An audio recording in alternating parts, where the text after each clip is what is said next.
Hello friends, today we will discuss about the lateral ventricle, ventricles of the brain। बहुत ही important है exam point of view से, और exam के अंदर अक्सर पूछे जाने वाला सवाल है। तो जनरली हम तीन वेंट्रिकल्स पढ़ते हैं, lateral ventricle, third ventricle and fourth ventricle. तो आज हम बात करेंगे लेटरल वेंट्रिकल की। तो ventricles are the irregular cavities in the cerebrum. Okay, एक खाली स्थान है जो कि जहां पर सीएसएफ फॉर्मेशन होता है प्लस स्टोर होता है। तो these acts as a reservoir of CSF, cerebro spinal fluid. Okay, तो सेरिब्रो स्पाइनल फ्लूइड के ऊपर हम अलग से एक टॉपिक लेंगे, बट अभी यहां पर हम बात करेंगे लेटरल वेंट्रिकल की। तो मैं आपको इंट्रो बता रहा हूं, और अगर आपको याद हो तो मैं अक्सर ही डायग्राम बनाता हूं। This is our cerebral hemisphere. Okay, यहाँ पर हमारा कार्पस कैलोजम होता है, ये लेमाइना टर्मिनलिस से, ये फॉर्निक्स से है, ये सेप्टम पेलुसिडम है, और यहीं से हमारे कॉलिकुलाई होते हुए यहाँ पर सुपीरियर इंफीरियर कॉलिकुलाई, और ये हमारा सेरिबेलम है। यहाँ से ये ऑप्टिक चियाज्मा है, पिट्यूटरी ग्लैंड आती है, मेमोरी बॉडी आती है, टेगमेंटम, टेक्टम और विपोन्स और मेडुला होते हुए लाइक दिस, ये है ना। तो लेटरल वेंट्रिकल जो होता है हमारा, इस तरीके से ये कैविटी है लेटरल वेंट्रिकल की। डीप में पढ़ेंगे हम, अभी जस्ट आपको एक इंट्रो दे रहा हूं मैं। ये लेटरल वेंट्रिकल है, यहाँ पर थर्ड वेंट्रिकल है, और सेरिब्रल एक्विडक्ट है, और यहीं पर हमारा फोर्थ वेंट्रिकल बनता है। ओके, और ये एक्विडक्ट ऑफ ये अपना पूरी सेंट्रल कैनाल चलती है यहाँ से। ठीक है, तो ये हमारा लेटरल वेंट्रिकल है। दो होते हैं, इरेगुलर कैविटीज होती हैं, सी शेप्ड होती हैं, जो कि ईच हेमिस्फीयर के अंदर होती है। सेरिब्रल हेमिस्फीयर दो होते हैं, है ना। हेमी मतलब आधा, तो पूरे सेरिब्रम के दो पार्ट, तो एक पार्ट में कैविटी, एक पार्ट में। तो lateral ventricle, these are two in number. Okay, तो ये इस एक कोरोनल सेक्शन के अंदर हम डायग्राम देखा, तो ये हमारा सजेटल सेक्शन के अंदर ये डायग्राम हमको दिखेगा। सॉरी, सजेटल सेक्शन में इस तरीके से हमको लेटरल वेंट्रिकल दिखाई देगा। फुल लेटरल वेंट्रिकल के ऊपर कंसंट्रेट करेंगे। तो मेरी अपनी टेक्निक ये है, आई थिंक 2003 में मैंने अपने बच्चों को बताया था कि पहले पूरे डायग्राम्स एक साथ बनाए हैं आपके समझने के लिए। एग्जाम में आपको ऐसा नहीं करना है ना। अभी फिलहाल क्या है कि अपने पास एक बोर्ड है, तो सारे डायग्राम्स एक साथ बनाऊंगा, उनको नंबर दे देंगे, figure 1, figure 2, figure 3, it's like this, है ना। और फिर हम थ्योरी पढ़ेंगे तो उसमें लिख दिया करेंगे कि साहब इसके लिए ये फिगर देखें फिर। लेकिन जब आप एग्जाम के अंदर अपने नोट्स बनाएंगे, उसमें आपको उससे रिलेटेड फिगर वहीं पर बनाना है। फॉर एग्जाम्पल एंटीरियर हॉर्न बनाना है लेटरल वेंट्रिकल का, तो उसमें जो फिगर हम इस्तेमाल करेंगे, यूज करेंगे, वो उसी वक्त उसी में पुट करना है आपको। ठीक है, मैं एक साथ सारे डायग्राम्स आपको बना के बताऊंगा पहले। ठीक है, तो फिगर 1 बना रहा हूं मैं।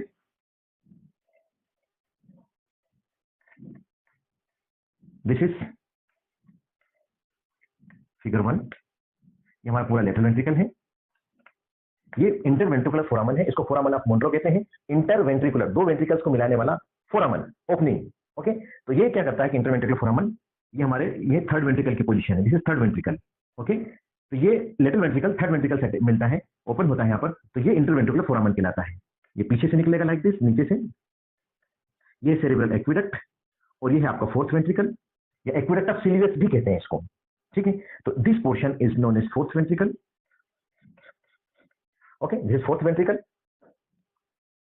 इनके नाम लिख देते हैं हम। This is anterior horn, this is posterior horn, this is inferior horn. ये हमारा थर्ड वेंट्रिकल है।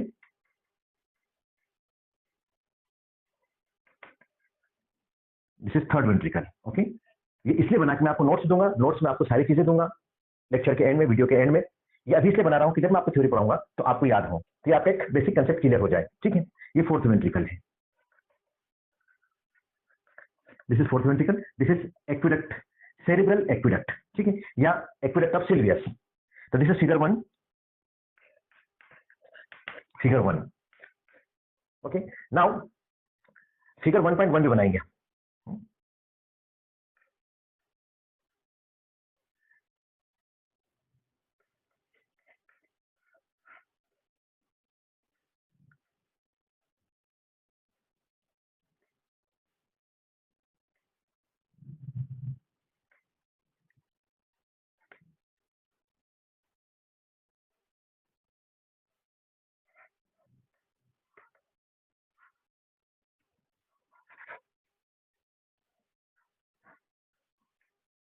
एक्विडक्ट ऑफ सिल्वियस या सेरिब्रल एक्विडक्ट,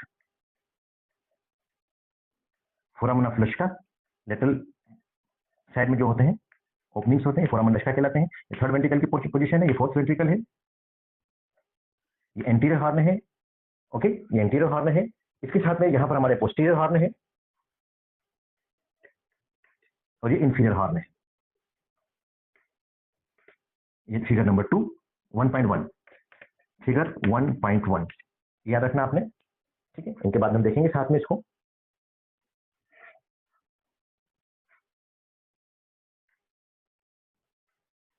फिगर 1.1 फिगर 2, जो फिगर 2 बना रहा हूं ये मैंने आपको थैलेमस के अंदर बना के बताया था और वहां बताया भी था कि जब मैं वेंट्रिकल्स पढ़ाऊंगा तब आपको बताऊंगा। कोरोनल सेक्शन के अंदर एक डायग्राम आपको बनाना जो कि बहुत इंपॉर्टेंट है। This is corpus callosum, this one is septum pellucidum. Septum pellucidum एक नर्वस शीथ है जो कि दो वेंट्रिकल्स को डिवाइड करती है, ठीक है। दिस सेप्टम पेलुसिडम जो दो कैविटीज हैं लेटरल वेंट्रिकल की उनको डिवाइड करती है। आप डायग्राम्स में देखेंगे, साथ में बताऊंगा मैं, यहाँ चल रहा है। This is fornix, this one is fornix. यहाँ पर हमारा कॉर्डेट न्यूक्लियस होता है, दोनों साइड में कॉर्डेट न्यूक्लियस। हम कोरोनल सेक्शन देख रहे हैं, याद रखना। यहाँ पर stria terminalis and thalamostriate vein, stria terminalis and thalamostriate vein. यहाँ टीला कोराइडी, टीला कोराइडिया ऑफ थर्ड वेंट्रिकल। यहाँ पर इंटरनल सेरेब्रल वेन होती है, ओके, बीच में सेंट्रल में इंटरनल सेरेब्रल वेन, और ये choroid plexus of lateral ventricle and this is choroid plexus of third ventricle, okay.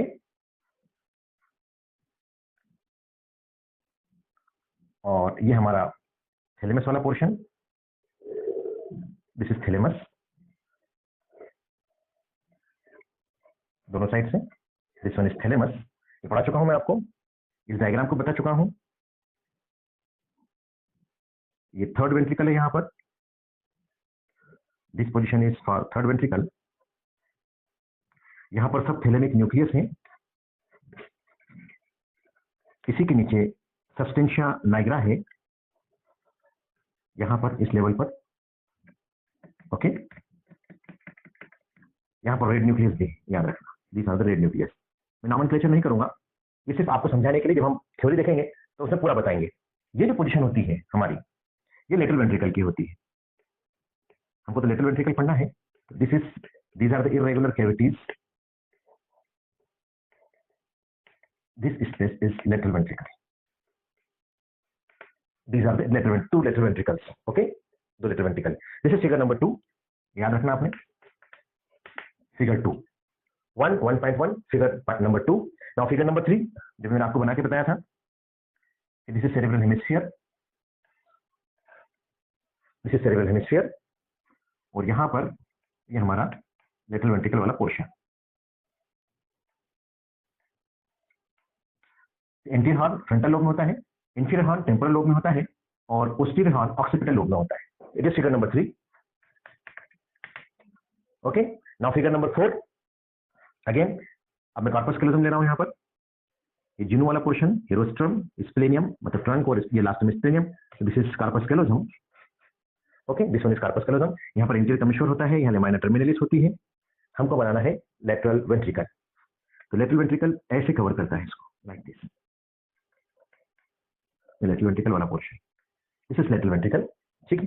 इनके बीच में यहाँ पर थैलेमस, ये थैलेमस है, और यहाँ पर कॉर्डेट न्यूक्लियस ऐसे कवर करता है, like this, this is chordate nucleus. यहाँ पर एमिग्डालॉइड बॉडी, ओके। कार्पस कैलोसम ये लेटरल वेंट्रिकल है, एमिग्डालॉइड बॉडी है, ये थैलेमस है। This is figure number 4, figure number 4। One more figure, this is thalamus, okay, this one is caudate nucleus, this is amygdaloid body, ये caudate nucleus है thalamus के साथ। यहाँ पर एंटीरियर कमिश्वर है, ओके, स्ट्राया टर्मिनलिस है और थैलेमोस्ट्राइट वेन है। इन सबका फ्लो जो है इससे बनाता हूं मैं, सारे के सारे कनेक्शन एमिग्डालॉइड बॉडी में आते हैं, like this, okay. This is figure number 5, थोड़ा सा बोरिंग लग सकता है, बट एक साथ सारे फिगर्स होंगे तो मुझे आपको पढ़ाने में अच्छा लगेगा और आपको भी समझने में आसानी होगी। ठीक है, this is figure number 5 and last but not least figure number 6 same बनाना है।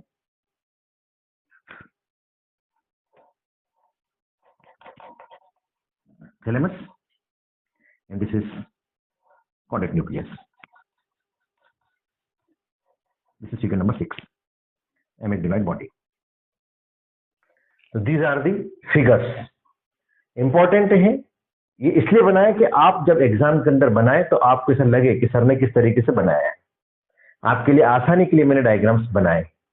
मैं आपको नोट्स दूंगा, सारे फिगर्स भी दूंगा। अभी आपको समझाना है, इसलिए पूरे मुझे बनाना पड़ेगा। Dear friends, now we will start with the theory part of the lateral ventricle. First point, introduction. हमेशा मैं बोलता हूं कि पॉइंट वाइज लिखेंगे, नंबर अच्छे मिलेंगे। इंट्रो में आपको फिगर नंबर 1 बनाना है। इंट्रोडक्शन में ये फिगर बनाना है, फिगर नंबर 1 लिखना क्या है? lateral ventricles are the C-shaped irregular cavities of cerebrum. These are two in number. Both lateral ventricles, each lateral ventricle communicates with the third ventricle through interventricular foramen. This is interventricular foramen. It is also known as foramen of Monro. ठीक है? Is it clear? These are filled with the CSF, cerebrospinal fluid, and approximately capacity is 7 to 10 ml. यहाँ पर जो CSF की capacity होती है वो 7 to 10 ml के समथिंग होती है, इसकी कैपेसिटी। इंट्रोडक्शन के अंदर आपको ये डायग्राम बनाना है, इसके अंदर लिखना है जो मैंने आपको बताया कि lateral ventricles are the C-shaped irregular cavities of cerebrum. These are two in number. Each lateral ventricle communicates with the third ventricle through interventricular foramen or foramen of Monro. These cavities filled with the CSF and approximately capacity is 7 to 10 ml. Next point is parts. Next heading is part. Intro के बाद parts. First में intro, second is part. तो दो तरीके से देखता हूं, इसके एक सेंट्रल पार्ट होता है और एक हॉर्न होता है, या प्रोजेक्शंस होते हैं। Two parts, central part and horns. Notes दूंगा, आप लास्ट में, लेक्चर के लास्ट में फोटोज देखें, उसका स्क्रीनशॉट लें। ठीक है, तो पार्ट्स इसके दो होते हैं, सेंट्रल पार्ट एंड हॉर्न। अब कैसे पता चलेगा? इसके अंदर हम फिगर नंबर 1.1 बनाएंगे। This figure is for this, ये भी बना सकते हैं दिस भी। ठीक है, तो सेंट्रल पार्ट कौन सा है? ये वाला, ये हमारा लेटरल वेंट्रिकल, ये कार्पस कैलोजम है। तो इंटरवेंट्रिकुलर फोरामन के पहले वाला पोर्शन जो है ये, this one, this is anterior horn. ये जो पोर्शन है स्प्लेनियम तक का, ये सेंट्रल पार्ट कहलाता है, ये पोस्टीरियर हॉर्न है, फिर इंटीरियर हॉर्न है। ठीक है, तो बात करेंगे हम पार्ट्स की। तो सेंट्रल पार्ट एंड हॉर्न्स। तो central part it extend from interventricular foramen to the splenium of corpus callosum. Okay, interventricular foramen से स्प्लेनियम ऑफ कार्पस कैलोजम तक। इसलिए मैं फास्ट बता रहा हूं कि सारी चीजें पढ़ा चुका हूं, कार्पस कैलोजम वगैरह सारी। नाउ पार्ट्स में हमने सेंट्रल पार्ट देखा, अब सेंट्रल पार्ट की बाउंड्रीज देखना है। तो बाउंड्रीज में सबसे पहले हम देखेंगे रूफ, सेंट्रल पार्ट की रूफ। तो रूफ के लिए फिगर नंबर 4 देंगे, this is figure number 4। Okay, तो रूफ के लिए देखो कैसे बन रहा है सेंट्रल पार्ट की फ्लोर, रूफ। तो roof is form by under surface of corpus callosum. देखो कार्पस कैलोजम के अंडर सरफेस में ये पूरा सेंट्रल पार्ट आ रहा है, तो रूफ इससे बनी। ठीक है, देन फ्लोर, सेंट्रल पार्ट की फ्लोर किससे बनेगी? तो floor is form bye cadet nucleus, ये फ्लोर है, तो दिस इज कॉडेट न्यूक्लियस। ठीक है, अपर सरफेस ऑफ थैलेमस, थैलेमस के अपर सरफेस, ये देखो थैलेमस के अपर सरफेस, तो upper surface of thalamus, caudate nucleus, stria terminalis, stria terminalis, okay, and thalamostriate vein, ये भी इसके अंदर आएगी। तो these are the parts which helps in the formation of floor of central part of lateral ventricle. Medial wall, medial wall is formed by septum pellucidum. This is septum pellucidum. The medial wall lateral ventricle की दिख रहा है आपको, this is septum pellucidum. It is formed by the septum, medial wall of central part is formed by the septum pellucidum. Figure number 2, यहाँ पर figure number 2 को अपने को मेंशन करना है। तो septum pellucidum क्या है? It is a thin vertical sheet of nervous tissue, thin vertical sheet of nervous tissue. ठीक है, विच सेपरेट्स टू वेंट्रिकल्स, दो वेंट्रिकल को जो सेपरेट करके रख रही है। देन इसमें जनरल नॉलेज कीजिए, choroid plexus and choroid fissure मैंने वर्ड इस्तेमाल किया था। तो कोराइड फिशर जो होता है, it is a line along with choroid plexus invaginates lateral ventricle. Lateral ventricle को इन्वेजिनेट करने वाला, लेटरल वेंट्रिकल के अंदर घुसने वाला एक लाइन है, ठीक है, कोराइड प्लेक्सस की। तो कोराइड प्लेक्सस का प्लीका कोराइडिया भी कहते हैं इसको। ये नेटवर्क है अराइज फ्रॉम दी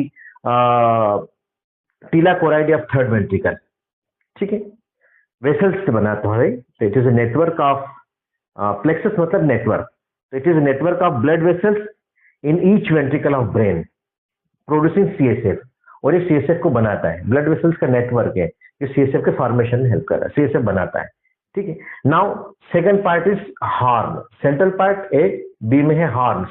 हॉर्न मतलब प्रोजेक्शंस। तो these are 3 in number, anterior horn, posterior horn, inferior horn, ठीक है। तो हाथ में फिगर 3 एंड 4 बनाना है आपको, this figure number 3 and figure number 4, ये दोनों इसमें हेल्प करेंगे हमको। Anterior horn, it lies in front of the interventricular फोरामन, in front of the interventricular फोरामन, this is interventricular फोरामन। इसके सामने जो पार्ट है वो हमारा एंटीरियर हॉर्न कहलाएगा। It lies in the frontal lobe of the cerebrum, ये सेरिब्रम के फ्रंटल लोब के अंदर सिचुएटेड होता है, ठीक है। और it is triangular in cross section, अगर हम इसका क्रॉस सेक्शन लें तो ये ट्राइंगुलर मिलेगा हमको, ठीक है। डायग्राम्स आपको बुक के अंदर मिलेंगे, हमको इतना डीप में डायग्राम बनाना नहीं, लाइक दिस, ये ट्राइंगुलर होगा इसके क्रॉस सेक्शन के अंदर, ठीक है। हमारे को इसकी जरूरत अभी फिलहाल है नहीं है, ठीक है। नाउ बाउंड्रीज, एंटीरियर हॉर्न की boundaries.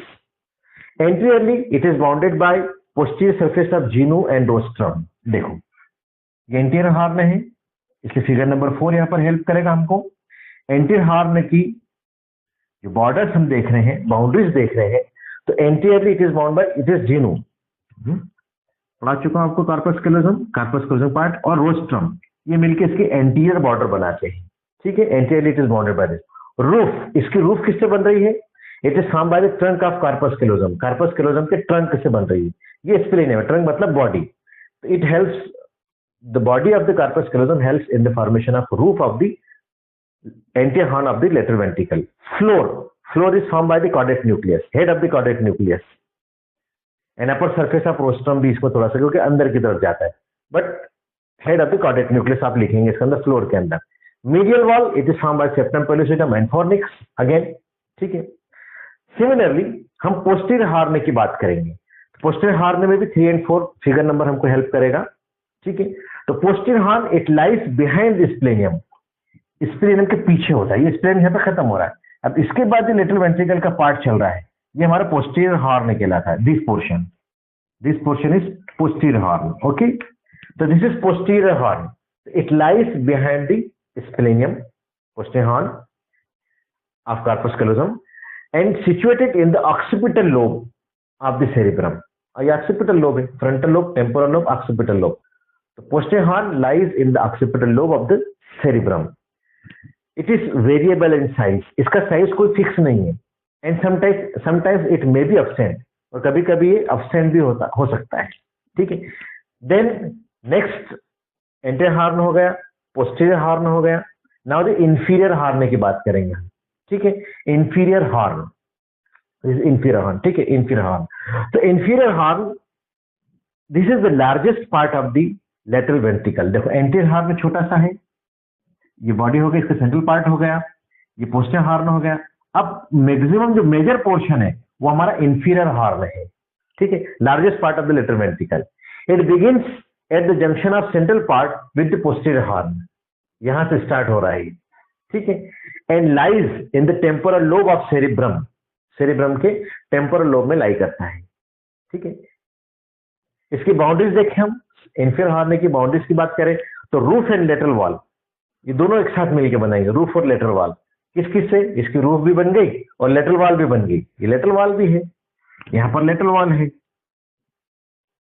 This is lateral wall and this is roof, ठीक है। तो roof and lateral wall is form by caudate nucleus, stria terminalis and thalamostriate vein, plus amygdaloid body भी इसमें हेल्प कर रही है, ठीक है। Floor is form by hippocampus and dentate gyrus.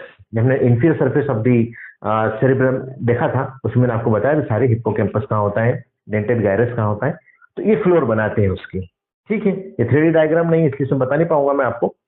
Now the functions of lateral ventricle या functions of ventricle की बात करें तो दो होते हैं मेन फंक्शन इसके, CSF formation and circulation. CSF formation circulation plus जो सीएसएफ का स्टोरेज है वो भी लेटरल वेंट्रिकल में या वेंट्रिकल्स में होता है। So they acts as a reservoir of CSF, cerebrospinal fluid. Last but not least, applied aspect. Applied anatomy में ventricles are the site of या site for CSF formation and collection. जो lateral ventricles होते हैं या ventricles हैं वो site है CSF formation की और collection की, as well as give passage for circulation और पूरे circulation के लिए एक रास्ता देते हैं। ventricle CSF बन भी रहा है, रिजर्वायर भी हो रहा है, कलेक्ट भी हो रहा है, प्लस पूरी उसमें सर्कुलेशन के अंदर भी हेल्प कर रहा है। So any obstruction in this cavities, अगर इन वेंट्रिकल्स के अंदर कोई ऑब्स्ट्रक्शन आता है तो इट लीड्स क्या करेगा, हाइड्रोसिफेलस इन चिल्ड्रन। हाइड्रो मतलब पानी, सिफिलिस मतलब सिर के अंदर पानी का भर जाना। तो जब हमारे जो फंटानेल्स होते हैं, एंटीरियर फंटानेल, पोस्टीरियर फंटानेल, ये फ्यूजन नहीं होता है, एक फिक्स एज होती है 1.5 ईयर, है ना। तो ये हमारा एंटीरियर फंटानेल होता है यहाँ पर। तो यहाँ पर जब फिक्स नहीं होता, बच्चा न्यूनेट है और उसके अंदर अगर लेटरल वेंट्रिकल या वेंट्रल ब्रेन की कैविटीज के अंदर, है ना, वेंट्रिकल्स के अंदर कोई ऑब्स्ट्रक्शन आ गया, कोई ट्यूमर हो गया या और किसी वजह से इसमें ऑब्स्ट्रक्शन आ गया, तो सीएसएफ तो बन रहा है लेकिन वो फ्लो नहीं हो पा रहा है, तो एक जगह कलेक्ट होने लगेगा, तो उससे ब्रेन का या हेड का साइज बढ़ेगा और सिर के अंदर पानी भर जाना बोलते हैं इसको। तो हाइड्रोसिफेलस इन चिल्ड्रन। और एडल्ट्स के अंदर क्या होगा, जब कैविटीज पूरा जो फंडा है तो पैक हो गया, अब उसको फैलने की जगह नहीं है, तो क्या होगा, raise the intracranial pressure in adults. जो एडल्ट्स के अंदर जो इंट्राक्रेनियल प्रेशर है, दिमाग के अंदर का मस्तिष्क का जो प्रेशर है वो बढ़ जाएगा। दो चीजें होंगी, तो any obstruction in the flow of या in the cavities leads to the hydrocephalus in children and raised intracranial pressure in the adults. Second, the site of obstruction can be find out by ventriculography. एक word है वेंट्रिकुलोग्राफी, एक die डाल के उसका हम पूरा देखते हैं कि सर्कुलेशन प्रॉपर हो रहा है या नहीं हो रहा है, तो उसको देखने के लिए हम वेंट्रिकुलोग्राफी टर्म इस्तेमाल करते हैं। That is about the applied aspect of the lateral ventricle. I hope मैंने कोशिश करी है कि आपको सरल, आसान और इजीएस्ट वे के अंदर लेटरल वेंट्रिकल पढ़ाऊं। मेरे नोट्स आप लेक्चर के एंड में देखेंगे, आप उसका स्क्रीनशॉट लीजिए और अपने नोट्स बनाइए। बहुत शॉर्ट के अंदर लिखा है मैंने, लेकिन अगर आपने इतना लिखा तो आपको फुल मार्क्स मिलेंगे। मैंने डायग्राम्स पहले बनाए हैं, इसलिए बनाए हैं कि आपको पढ़ाते समय मुझे अलग से बार बार बनाना नहीं पड़े, है ना, तो डायग्राम्स बार बार हमारे काम आएंगे। लेकिन एग्जाम के अंदर आपको जो जहां पर मैंने नोट दिया है कि साहब बाउंड्रीज के अंदर ये डायग्राम है, रूफ के अंदर ये डायग्राम है, इस नंबर का डायग्राम है, तो उसको आपको वहीं पर पुट करना है। ओके, आई होप कि आपको मेरी लेक्चर समझ में आया होगा। प्लीज मेरे लेक्चर को आप लाइक कीजिए, मेरे चैनल को आप सब्सक्राइब कीजिए, लाइक कीजिए, कमेंट कीजिए और अपने दोस्तों के साथ शेयर कीजिए। Thank you very much.